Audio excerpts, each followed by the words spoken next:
En moins de 10 minutes, une ville de 12 000 habitants a reçu l'ordre de tout abandonner. Vendredi soir, à l'ouest de Summerland, en Colombie-Britannique, un feu de forêt se déclare. Personne, à cet instant, n'imagine ce qui va suivre.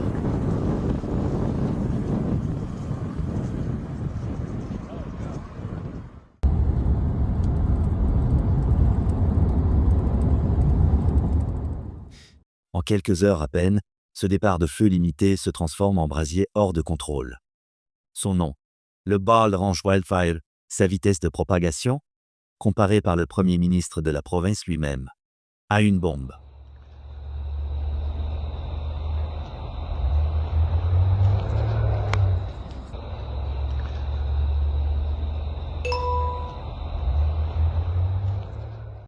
Voici ce que l'on sait, avec certitude, à 7 heures.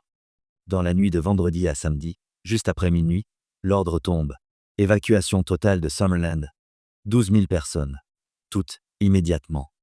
Le feu ne s'arrête pas à la ville. Peachland et les zones rurales environnantes sont à leur tour évacuées. Le bilan grimpe. Plus de 20 000 personnes forcées de fuir en pleine nuit dans la panique, certaines n'emportant rien.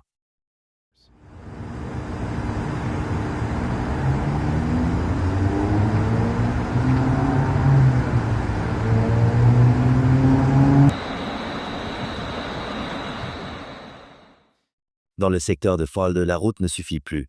Le feu progresse trop vite. Alors on envoie des hélicoptères. Environ 55 habitants sont extraits par les airs, arrachés littéralement aux flammes.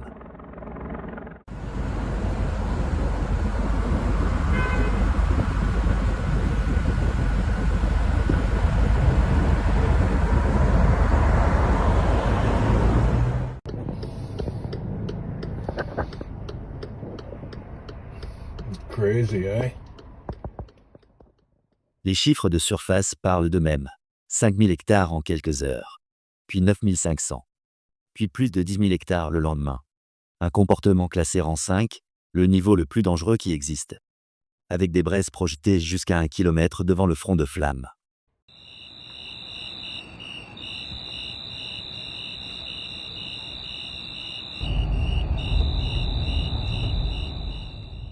La route 97, axe vital entre Penticton et Peachland, coupée dans les deux sens.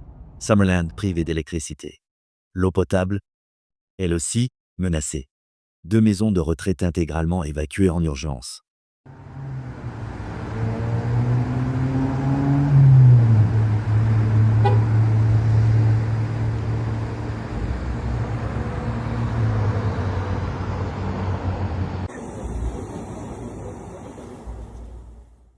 Sur les réseaux, les images amateurs s'accumulent depuis vendredi soir.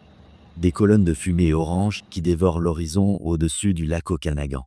Des convois de voitures, phares allumés en pleine nuit, qui fuient par la route 97 avant sa fermeture. Des habitants filmant, depuis leur rétroviseur, le ciel qui devient rouge derrière eux. Des témoignages évoquent des coupures brutales de courant en pleine soirée, des familles réveillées en urgence par les sirènes, des résidents de maisons de retraite évacués en pyjama, aidés par le personnel soignant jusqu'aux véhicules.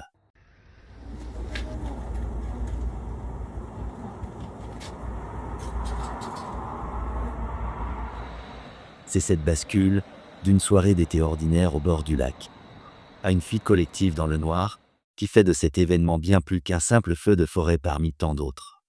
Face à l'ampleur de la menace, la réponse s'organise à grande échelle. Plus de 1500 pompiers sont déjà mobilisés à travers la province, qui fait face à plus d'une centaine d'incendies actifs simultanément. Sur le Bald Ranch spécifiquement, avions-citernes, hélicoptères et renforts envoyés en urgence.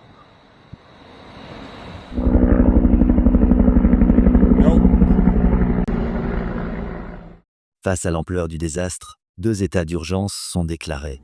Un local, par le district de Summerland, puis un provincial, par le gouvernement de la Colombie-Britannique, pour débloquer davantage de moyens. Et puis, il y a ce que l'on ne sait pas encore, et qu'il faut dire avec la plus grande prudence. Des maisons ont brûlé. Des structures ont été détruites, en particulier dans les zones rurales à l'ouest de Summerland, autour de Falde. Mais à cette heure, aucun bilan officiel et précis du nombre d'habitations perdues n'a été communiqué. Plus grave encore, La Gendarmerie royale du Canada enquête actuellement sur un décès potentiellement lié à l'incendie. Potentiellement. Rien n'est confirmé. Aucun nom. Aucune circonstance officielle. Il ne faut affirmer aucun bilan humain, seulement rapporter que l'enquête est en cours. On Highway 97 and I'm facing towards 7-Eleven.